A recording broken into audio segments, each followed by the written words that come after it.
আরে এই মাংস তো মিষ্টি কেন? কেউ আমার জন্য পানি নিয়ে আসো। চল তাড়াতাড়ি কর, এখন হবে মজা। চল চল চল চল। আরে মালিক কি হয়েছে? আরে জানি না, এই মাংস তো মিষ্টি কি করে হলো? হ্যাঁ মিষ্টি মাংস। মাংস তো আসলেও মিষ্টি। মালিক আমার মনে হচ্ছে রান্না করার সময় লবণের বদলে চিনি দিয়ে দিয়েছে।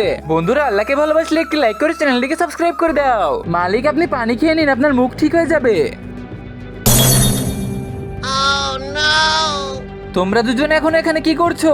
সবাই তো ছুটিতে গেছে। ওই যে মালিক, আমাদের একটু কাজ বেঁচে আছে, আজকে ওটা শেষ করেই তারপর যাব। আজকে তোমরা ছুটি করো, বাকি কাজ না মালিক, আমরা আজকের কাজ কালকের উপর রেখে দেই না। কালকের কাজ কালকে করবো, আর আজকের কাজ আজকেই করবো। ও 3 ঘন্টার জন্য চলে গিয়েছে, তাড়াতাড়ি শিকারীকে ডাক দে, আমরা আমাদের কাজ শুরু করি।